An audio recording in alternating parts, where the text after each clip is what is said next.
ازاي تعمل حملة رسائل ناجحة من الصفر بعد تحديثات 2025 بالوجه العربي؟ ده اللي احنا هنشرحه في فيديو النهارده. بس قبل ما ابدا الفيديو، لو بتتفرج على اليوتيوب ما تنساش تعمل سبسكرايب وتدوس على زرار اللايك، ولو بتتفرج على الفيسبوك ما تنساش تعمل فولو. ويلا بينا نبدا الفيديو.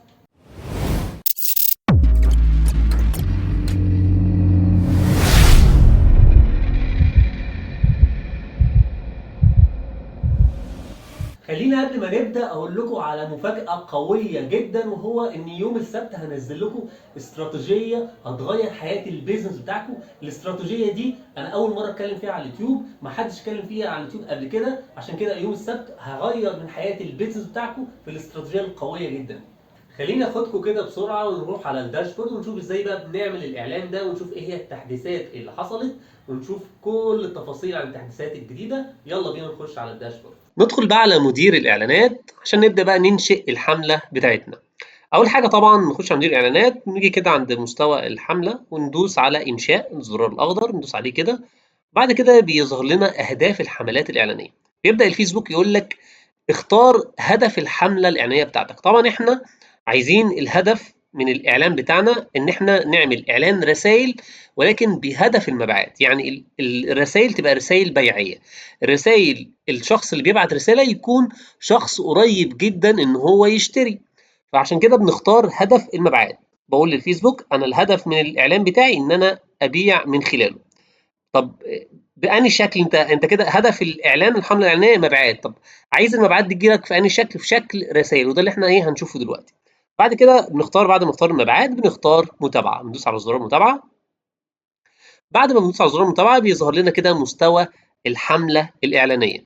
طبعا بنكتب طبعا ايه اسم، نكتب اسم الحمله الاعلانيه بتاعتنا. ولكن هنيجي بقى في التحديثات الجديده في مستوى الحمله الاعلانيه، هو ان طبعا لو بصيتوا ناحيه الشمال هتلاقوا ان في النقاط كده كنا اتكلمنا في فيديوهات عنها، ودي اسمها مكتوب حتى مجموعه نقاط الحملات الاعلانيه. وهنا ان الفيسبوك بيبدا يديك توصيات او ارشادات او نصايح. النصايح دي الفيسبوك بيدي لكل ارشاد او بيدي لكل وصيه من الوصايا دي نقاط معينه. يعني مثلا هو يقول لك لو انت استخدمت ميزانيه الحمله الاعلانيه، لو انت حطيت الميزانيه في الحمله الاعلانيه دي، هو بيوصي بده. بعد كده يقول لك التوصيه الثانيه ان انا عايز استخدم الجمهور، ان انت تستخدم الجمهور الاعداد الموصي بيه ان هو استخدام الجمهور باستخدام ادفانتج بلس، ده بيوصي بيه. بعد كده المواضع ان انت برضو تسيب المواضع كده ايه عن طريق او استخدام ادفانتج برضو. فدي التوصيات اللي هو بيوصي بيها. فهتلاقي ان هو بيكتب لك كده الحاجات اللي هو شايف ان انت لازم تعمل الحاجات دي، وانت لو عملت الحاجات دي ده هيخلي اداء الحمله الاعلانيه احسن. ولكن هو مش بيوعدك ان هو ده من خلال لو مشيت على التوصيات دي ان كده الاعلان بتاعك ناجح لا محاله. لا، هو مش بيوصي، مش بيوعد بده. هو بيوعد ان هو التوصيات او النصائح اللي هو هيقول لك عليها لو انت مشيت عليها ده هيخلي نسبة نجاح الإعلان كبيرة. ولكن نجاح الإعلان بيبقى قايم بقى على حاجة تانية بقى، على تفاعل العملاء، على النص الإعلاني، على المحتوى المرئي. فبيبقى في عوامل تانية هي اللي بتبقى ليها السبب الأقوى واللي بترجح كفة إن الإعلان ينجح أو يفشل. ولكن هو نصايح، هو بقى يعني هو حب ان هو يستخدمها عشان يحاول يرشد الناس المعلنين ان هم يبقى مطمن على الاقل ان لما بتعمل اعلان تعمله تحت الارشادات بتاعته او تحت التوصيات بتاعته. وطبعا كل توصيه ليها نقاط معينه، مش كل التوصيات. يعني مثلا هنا 3 توصيات مثلا يتقسموا على 100، مش كلهم بيتقسموا بالتقسيم تساوي. يعني انت ممكن تمشي تعمل حاجه مثلا التوصيه اللي هو بيقول عليها الاولانيه، او ممكن ما تعملهاش. ممكن التوصيه الاولانيه تلاقيها هنا مثلا قلت 20، ممكن التوصيه الثانيه تقل 30، وهكذا. يعني مش كل توصيه معاها او بتبقى فيها نفس النقاط. يعني فيها نقاط مختلفه. يعني ممكن توصيه انت ما تستخدمهاش خالص، او ما اكنك تتجاهل اللي هو بيقول عليه، وتلاقي مثلا يقلل لك النقاط دي ل 50. ممكن توصيه تانية تتجاهلها يقلل لك النقاط دي ل 10، يقللها بدل 100 بقت 90. فمش كل توصيه هي معاها نفس النقاط بتاعه التوصيه الثانيه. طيب فاحنا يعني بنتجاهل ده، واحنا بنبدا نستخدم الحاجه اللي احنا الصح. فهتيجي لو نزلنا كده هنلاقي ان انا اهو نزلنا تحت مستوى الحمله الاعلانيه. هوقف بس ده كده اهو. هنلاقي ان انا الشكل الجديد اللي انت بيقول لك هنا الميزانيه بتتحط هنا لا، انت اللي بتحدد انت عايز تحط الميزانيه بتاعتك في مستوى الحمله الاعلانيه، ده المستوى الحمله الاعلانيه، ولا في مستوى المجموعه الاعلانيه. فانت بتختار. فطبعا انا لو لسه هعمل اعلان ولسه بختبر كذا جمهور، فطبعا بختار ان انا ميزانيه المجموعه الاعلانيه، فبدوس كده عليها ان انا بقول له انا عايز احط الميزانيه بتاعتي في مستوى المجموعه الاعلانيه. يعني ايه؟ طب وايه الفرق ما بين ده وده؟ الفرق سريعا جدا ان لما بحط الميزانيه في مستوى الحمله الاعلانيه، فكده معناه ان انا ببقى عندي اكتر من جمهور. يعني كده ان انا المجموعه الاعلانيه دي كل مجموعه اعلانيه فيها جمهور واحد. فده نفترض ان المجموعه الاعلانيه دي كده فيها جمهور. هعمل كده، هدوس على الثلاث نقاط دول كده واعمل تكرار سريع عشان اشرح لكم اوريكم. فانا كده عملت تكرار للجمهور ده، وافتراضا ان ده جمهور مثلا هسميه جمهور مثلا رواد الاعمال مثلا. والمجموعه الثانيه دي اسميها مثلا الميديا باير.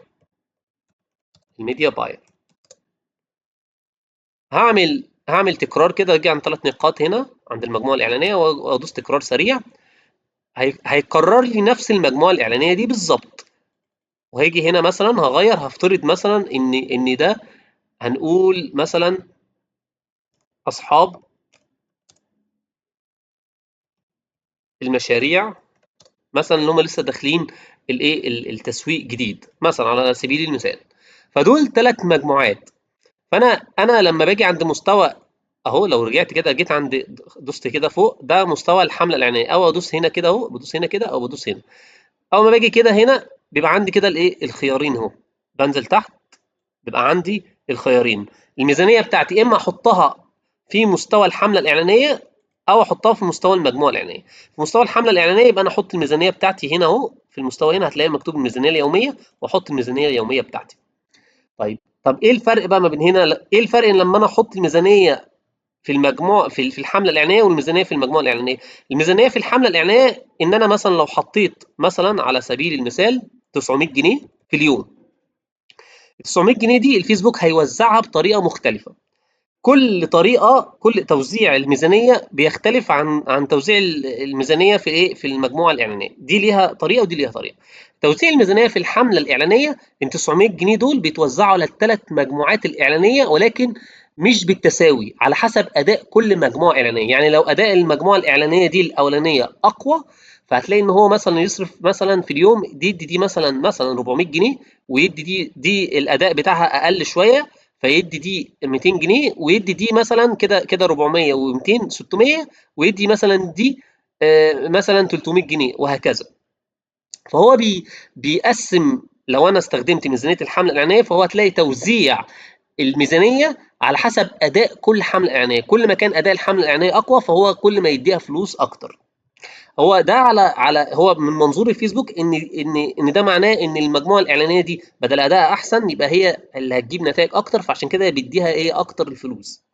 ولكن طبعا ده مش بيبقى اكيد هو احسن حاجه. طيب الميزانيه المجموعه الاعلانيه دي بقى، لو انا اخترت ميزانيه المجموعه الاعلانيه، هنلاقي ان طريقه التوزيع في ميزانيه المجموعه الاعلانيه مختلفه عن ميزانيه الحمله الاعلانيه. طب مختلفه بمعنى ايه؟ مختلفه بمعنى ان انا بحط الميزانيه بتاعه الاعلان بتاعي في كل مجموعه اعلانيه بالتساوي، مش على حسب. يعني هو بيوزع الميزانيه هنا بالتساوي، مش على اساس اداء كل حمله كل مجموعه اعلانيه. يعني ايه؟ يعني انا ال 900 جنيه اللي انا كنت احطهم، لو انا اخترت ميزانيه المجموعه الاعلانيه، هتلاقوا ان تحت كده بصوا اختفى كده، اختفت المكان اللي بحط فيه الميزانيه. فهنا ده معناه ان انا احط في كل مجموعه اعلانيه فلوس خاصه بيها هي. كل مجموعه اعلانيه تشتغل بالفلوس اللي انا احطها فيها. فانا مثلا هاجي عند المجموعه الاعلانيه، عند مثلا جمهور مثلا رواد الاعمال على سبيل المثال، هاجي كده هتلاقي اهي الميزانيه اليوميه، فهقول له مثلا عايز الميزانيه هنا 300. واجي عند مثلا المجموعه الاعلانيه الميديا باير، واجي هقول له 300 برضه بالتساوي. بص كده انا عملت ايه؟ هاجي عند اصحاب المشاريع ادوس عليها كده، واجي هنا احط 300. طب ده معناه ايه؟ ده معناه ان انا عايز اهو 300. ده معناه ان انا عايز اعمل ان انا اختبر كل مجموعه اعلانيه. عايز اختبر كل مجموعه اعلانيه يعني بالتساوي. يعني انا مش عايز ادي مجموعه اعلانيه فلوس اكتر من مجموعه اعلانيه تانية، عشان يكون الاختبار فيه تساوي، واعرف بعد مثلا 4 ايام ان كده الاعلان ايه النتائج بتاعته. الاداء المجموعه الاعلانيه دي احسن ولا اداء المجموعه دي احسن ولا اداء المجموعه الاعلانيه دي احسن. فانا لو انا لسه هبدا في الاول بعمل اختباراتي، بعمل اللي انا قلت لكم عليه. بصوا كده النقاط على ناحيه الشمال عملت ايه. لما انا اخترت المجموعه، اخترت ايه، اخترت لو نزلتوا كده انا كده في مستوى الحمله الاعلانيه اللي انا اخترته. انا اخترت ان انا احط ميزانيه المجموعه الاعلانيه، احط الميزانيه في مكان ايه، في مكانها في مستوى المجموعه الاعلانيه. بص كده هو كان بيوصي انت تحطها في ايه، في ميزانيه الحمله الاعلانيه. هتلاقي ان هو نزلني النقاط كانوا 100 بقوا 10 عادي خالص، مفيش مشكله، ده ما بيأثرش، عادي خالص. بعد كده لو رحنا بقى كده ايه لاي مجموعه اعلانيه، هتيجي عند هدف، هتلاقي كده ايه، ثانيه كده نقفل بس الجزء اللي بره اهو، نقفل بس الكتالوج، نروح للمجموعه الاعلانيه. لو رجعنا للمجموعه الاعلانيه كده هنلاقي ان في حاجه اسمها موقع التحويل. ده المكان بيقول لك قول لي المكان اللي انت عايز يجي منه مبيعات، ايه الموقع او المكان اللي انت عايز يجي منه تحويلات او مبيعات. فانا هقول طبعا انا عايز يجي من الرسائل، يعني العميل اللي يجي منه يبعت لي رساله يبقى الرساله دي بيعيه او قريبه جدا، او العميل يكون قريب جدا ان هو يشتري. فبختار واجهات الرسائل. بعد كده بنزل بختار طبعا صفحه الايه، صفحه الفيسبوك اللي هيعمل عليها اعلانات. بختار بقى اشوف واتساب ولا ماسنجر ولا انستجرام زي ما انتوا تحبوا. اختار اهو مثلا صفحتي اهو، صفحه الفيسبوك بتاعتي اهو. هي مثلا انا بختار حاجه واحده، اختار مثلا ان عايز رسائل تجي لي على ايه، على الواتساب. فهتلاقي ان في حاجه اسمها وجهات الرسائل. وجهات الرسائل دي بيقول لك انت عايز بقى الناس اللي تكلمك على انهي تطبيق. فاقول له انا عايز الناس تكلمني، الرسائل اللي تجيلي على تطبيق الواتساب. وبتختار الرقم اللي انت هتربط بيه الايه، طبعا ممكن بيبقى فيه كذا رقم، فانت بتختار الرقم اللي يتربط بيه الاعلان. بعد كده بتنزل بقى بيجي حاجه اسمها هدف الاداء. هدف الاداء ده لو بصيت كده هتلاقي فيه اهداف كده، في هدفين هم دول اللي احنا بنختار منهم: زياده عدد التحويلات الى اقصى حد او زياده عدد المحادثات الى اقصى حد. هتلاقي ان انت عشان ده مفيش بيكسل، انت كده انت بتعمل بتستخدم الهدف، انت تعمل رسائل بهدف المبيعات ولكن بدون استخدام كود البيكسل. البيكسل ده كود الفيسبوك بيديهولك تحطه في الموقع الالكتروني بتاعك، عشان ده الكود ده بيساعد الفيسبوك ان هو يراقب ويعمل تتبع ويراقب الناس اللي بتخش على الموقع الالكتروني بتاعك، ويبدا يشوف الناس بتعمل ايه، ويبدا ان هو يجيب يراقب الناس ويجيب الناس اللي بتشتري من الموقع الالكتروني ويجيب ناس شبيهه ليهم. ده خاص بالبيكسل. لكن انا هنا ما عنديش بيكسل، بعمل حمله رسائل بهدف المبيعات بدون استخدام البيكسل. عشان كده بختار اللي هو ايه، زياده عدد المحادثات الى اقصى حد. هتلاقي ان الاختيار الاول اللي هو زياده عدد التحويلات الى اقصى حد ده لازم موقع الكتروني، حتى هتلاقي كاتب لك في الاخر ايه، اعلى تحويلات على الموقع الويب. فطبعا ما عنديش موقع ويب، انا هعمل اعلان على الصفحه عادي خالص. فهنا بختار عدد زياده عدد المحادثات الى اقصى حد. فده معناه ان هو ايه، هيجيب لك ناس، هيجيب لك اكبر عدد من الناس. الهدف هو هدف الاداه، ان انت بتختار بزياده عدد المحادثات لاقصى حد. يعني اكن الفيسبوك بيسالك يقول لك ايه الهدف بتاع الحمله الاعلانيه بتاعتك اللي انت عايزني اشتغل عليه واحسن الاعلان عليه، ودايما اجيب لك النتائج بناء على الهدف اللي انت تختاره ده. فانا بقول له انا عايز الهدف ان تجيب لي اكبر عدد من المحادثات كل يوم، اكبر عدد من الناس تبعت لي، والناس دي تكون قريبه جدا ان هم يشتروا مني. لو انا عندي موقع الكتروني فهختار ايه، الجزء اللي فوق. لكن انا ما عنديش موقع الكتروني، ما عنديش كود بيكسل، فعشان كده بختار ايه، الاختيار اللي تحت زياده عدد المحادثات الى اقصى حد. بعد كده الهدف التكلفه لكل نتيجه لا شيء، ما بنضيفش اي حاجه فيها، بتسيبها زي ما هي. الميزانيه اليوميه طبعا بنستخدم الميزانيه اليوميه. والميزانيه الحمله كلها بنستخدم الميزانيه اليوميه، دي اقوى وافضل كتير جدا جدا من ميزانيه الحمله. الميزانيه اليوميه بتدي قوه، بتدي اريحيه لالجوريزم الفيسبوك، بتخليك توصل لاكبر عدد من الناس في اليوم الواحد. وفي نفس الوقت بتخلي الفيسبوك ملتزم، بدل انت قلت له عايز ميزانيه يوميه معينه بيبقى ملتزم ان هو يحاول يجيب لك نتائج، لان انت بتدفع كل يوم فلوس معينه، ما ينفعش تدفع الفلوس دي وتخسرها. فبكل المقاييس هي الميزانيه اليوميه هي اقوى وافضل، فانت لازم تستخدمها. ايه اقل حاجه بنبدا بيها؟ اقل حاجه بتبدا من 10 ل 15 دولار في اليوم، ده عشان تبدا فعلا تشوف نتائج. وتسيب الاعلان من 3 ل 7 ايام، من 3 ل7 ايام او من 4 ل7 ايام عشان تبدا برضو تشوف نتائج، ما تحكمش على الاعلان من اول يوم. بعد كده بتنزل بعد كده بننزل بقى للايه. طبعا في هتلاقي بقى ايه، هتلاقي في حاجه اسمها في جدول زمني. لو دوست كده اهو، تعيين تاريخ الانتهاء، يعني تقدر ان انت هنا تعمل حاجه اسمها تبدا تعمل تاريخ بدء وتاريخ انتهاء للميزانيه اللي انت عايز تحطها، تاريخ بدء وتاريخ انتهاء. او ان انت عايز تجدول الميزانيه، يعني في انت ممكن، دي ميزه جديده الفيسبوك عملها، حته جدوله الميزانيه دي. لو دوست عليها كده فعلتها. طب ايه جدولة الميزانية دي؟ دي جدولة الميزانية دي ان انا اقول للفيسبوك ان انا عايز ان الاعلان بتاعي يشتغل مثلا ب 300 جنيه في اليوم مثلا على سبيل المثال، ولكن يجي مثلا يوم او تاريخ البدء يجي من يوم 10 مثلا لحد يوم مثلا 12. الميزانية بقى، الميزانية تزيد بمعدل ايه، هنكتب مثلا هنا، حتى هو بيقول لك زياده الميزانيه اليوميه بقيمه تزيد بمعدل 100 جنيه. يعني خلال من يوم 10 لحد يوم لحد يوم من يوم 10 لحد يوم 12 الميزانيه هتتحول من 300 جنيه في اليوم ل 400 جنيه، وحتى حاططها لك. فدي بتبقى حلوه لو انت بتعمل طول الاسبوع وعايز في الايام اللي فيها منافسه زي الجمعه والسبت تزود الميزانيه، فهنعملها بالطريقه دي. بعد كده بتنزل تحت، بتلاقي بقى ان في حاجه اسمها الجمهور. وده بقى برضو من التحديثات الجديده. هتلاقي ان هو بيستخدم طبعا ادفانتج بلس، دي زي ما هي. وهتحط عادي بقى ايه الموقع بتاعك. لو درست عرض عناصر التحكم، بتحط برضو الايه، بتحط الحد الادنى للعمر بتاعك. بتدوس هنا على القلم وتحط مثلا الحد الادنى، انا عايز اقل عمر يوصل له 25 سنه. بتسيب كل حاجه زي ما هي. بتيجي عند اقتراح الجمهور هنا، بتدوس اضافه اقتراحات، وبتحط بقى برضو العمر بتاعك والجنس، انت عايز رجال ولا نساء، بتدوس على القلم كده تدوس رجال ولا نساء. وتيجي الاستهداف التفصيلي بقى، بتحط هنا معاك من اهتمام لثلاثه، بتحط الناس اللي انت عايز، بتقول لفيسبوك دي الناس اللي هم مهتمين بالمنتج او الخدمه بتاعتي. آه، بتدي ملامح بسيطه لفيسبوك. ممكن تحط اهتمام واحد بس وده الافضل، معاك من اهتمام لحد ثلاثه، بس افضل حاجه تحط واحد بس عشان ما تلخبطش الالجوريزم. فتبدا انت تقول له مثلا انا مثلا بدي كورسات مثلا تسويق الكتروني او تسويق تقليدي، فاقول له مثلا انا عايز مثلا فيسبوك مثلا على سبيل المثال، الفيسبوك بيج. هم الادمن اهو، الادمن على الفيسبوك، ادوس عليها مثلا، يعني بدي مثال.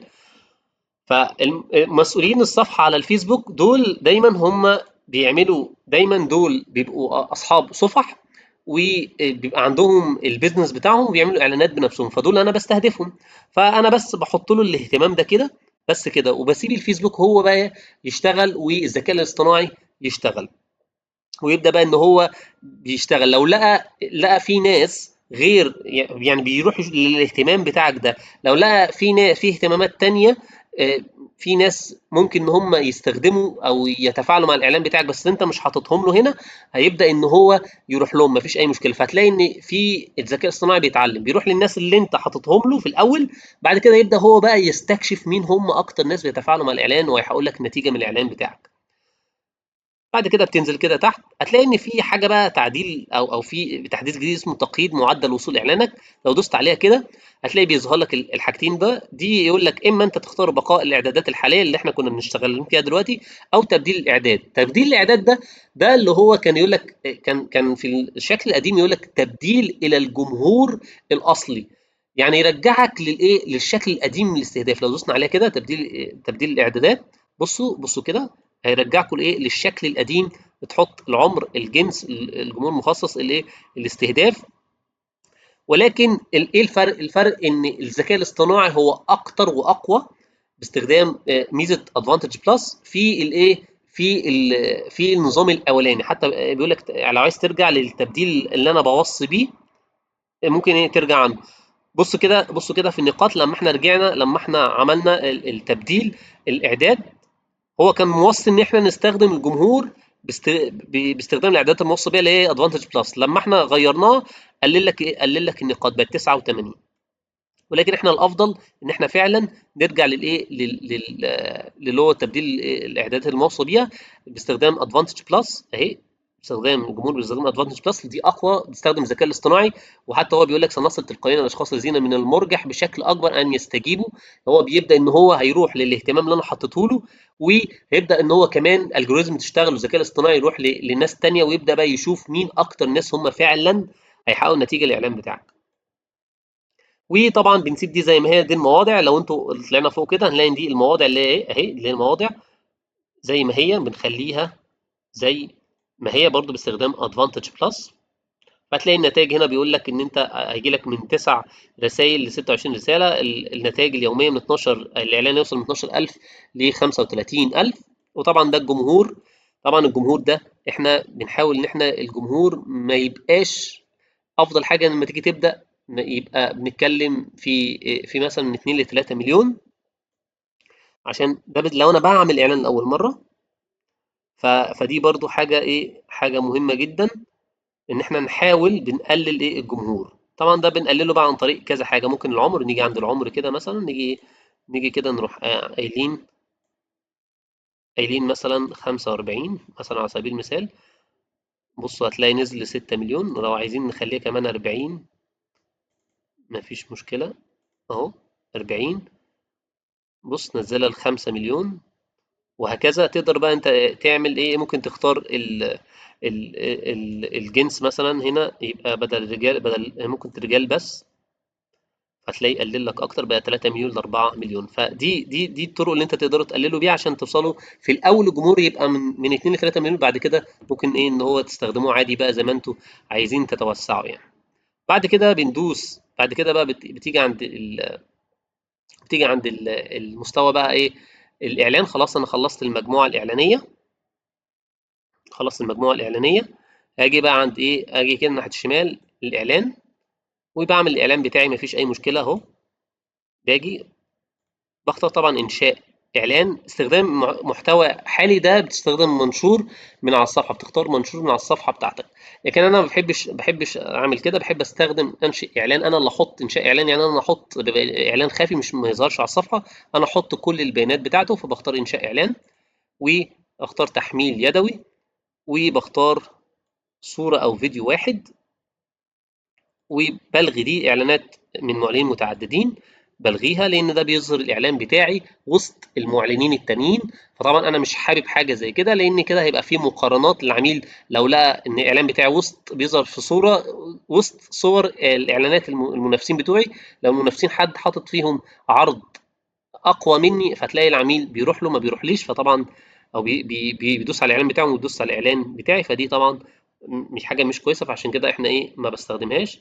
بس باجي انا تصميم اعلان، بدوس على اعداد تصميم، بختار الصوره عادي خالص، الصوره بتاعتي مثلا الصوره دي.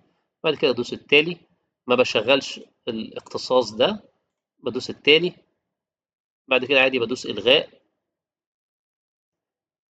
بعد كده بنزل بقى. طبعا النص الاعلاني ده مهم جدا. قوه النص الاعلاني هو سبب من اسباب نجاح الاعلان بتاعك. فانت لازم هنا تحط نص اعلاني قوي جدا. والعنوان بقى تبدا ان انت ايه تختار بقى ايه العنوان اللي انت هتستخدمه. بعد كده بتنزل، بعد كده بتنزل بقى ايه تكتب لو في وصف تكتب الوصف. وبعد كده بتعمل بقى الايه الكول تو اكشن، رسالة واتساب. وعادي خالص بنعمل الاعلان بتاعنا عادي خالص مفيش اي حاجه. هنا عند القالب نفس الكلام، بتدوس تعديل وتحط بقى ايه الحاجه اللي انت الرساله الترحيبيه، رساله المسبقه الملء. تحط كل الحاجات العاديه خالص اللي احنا بنحطها، الايه الاسئله المتكرره لو انت عايز تستخدم الاسئله المتكرره بس. وفي الاخر خالص بتيجي بتروح ايه عامل نشر. وكده يبقى ايه مفيش اي مشكله خالص، والاعلان بتاعك يكون يحقق نتيجه كبيره جدا بعد التحديثات الايه الفيسبوك. ده كده كان كل حاجه عن اعلان الرسائل بهدف المبيعات بعد تحديثات الفيسبوك 2025. وبفكركم بالاستراتيجيه القويه جدا اللي هتنزل يوم السبت. انتظروا الفيديو ده، هيغير من حياه البيزنس بتاعكم. استراتيجيه ما حد سمع عنها قبل كده، هتحقق لكم مبيعات قويه جدا للاعلانات بتاعتكم. وبكده كنت شرحت لك ازاي تعمل حمله رسائل بهدف المبيعات من الصفر للاحتراف بعد تحديثات 2025. وما تنسوش لو في اي تعليقات او في اي اسئله حابين انتوا تسالوها لي تكتبوها لي في التعليقات تحت وانا اشوفها وارد عليكم فورا. وفي النهايه لو عجبك الفيديو ما تنساش تعمل لايك وتفعل الجرس عشان يوصلك كل ما هو جديد، واشوفكم على الف خير في الفيديو الجاي والى اللقاء.